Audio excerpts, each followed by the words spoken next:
What's up everyone, welcome back to the Coral Reef Talk. In today's episode, I have some new additions for the reef tank, so let's just jump right into it.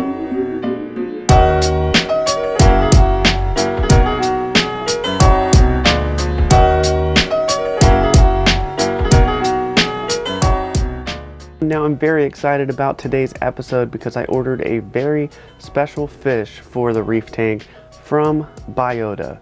Biota Aquaculture. If you haven't heard of Biota, they are advancing the aquaculture industry because they have come up with new ways to sustainably raise fish, clams, and corals, not only for the aquarium industry but for food security as well as conservation purposes. So they're doing a lot of great things over at Biota. Now, Biota fish are captive raised in their marine life nurseries, and then they're carefully acclimated to aquarium life. And then from there, you can order them and bring them home to live in your aquarium.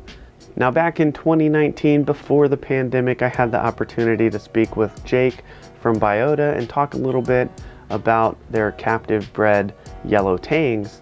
And with everything going on surrounding yellow tangs, and I didn't have a yellow tang anymore, I decided that it was time to pick up a yellow tang for the reef tank. Alright, so here is the box from Biota with the small Hawaiian yellow tang inside. So I'm very excited. Let's go ahead and get him out of here.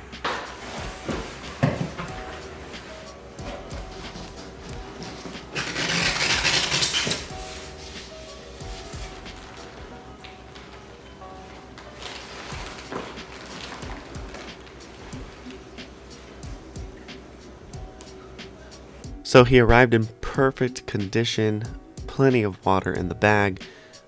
The next step was to get him temperature acclimated by floating the bag in the aquarium. Alright, so the yellow tang has been floating in the tank, getting acclimated to the temperature. Now it's time to drip acclimate him in a bucket. Now the bag was double bagged, which was nice because there was no leaking during shipping. And once I got him out of the bag, I set up a drip acclimation to get him adjusted to my tank's salinity. Now the fish coming from Biota come from a biosecure environment, but they still encourage quarantining all new arrivals. So after I went through the normal acclimating process, it was time to do a rapid quarantine using Safety Stop.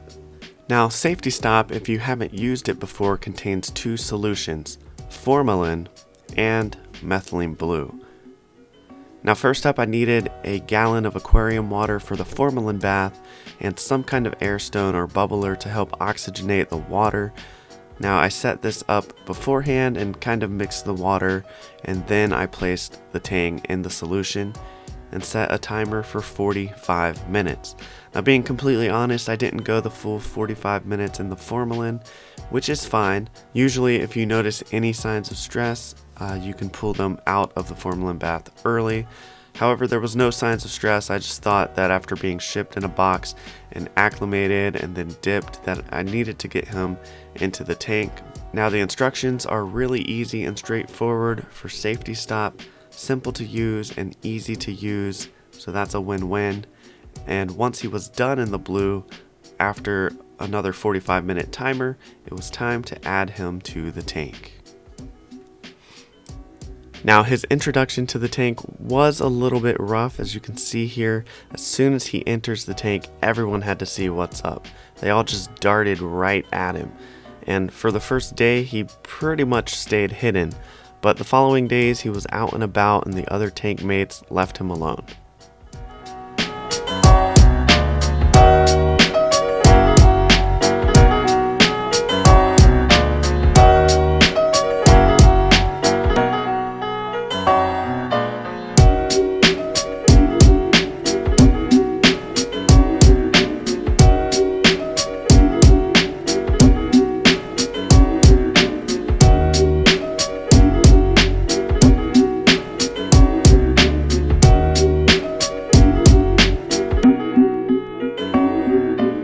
Same day, I also received my order from Living Reef Orlando.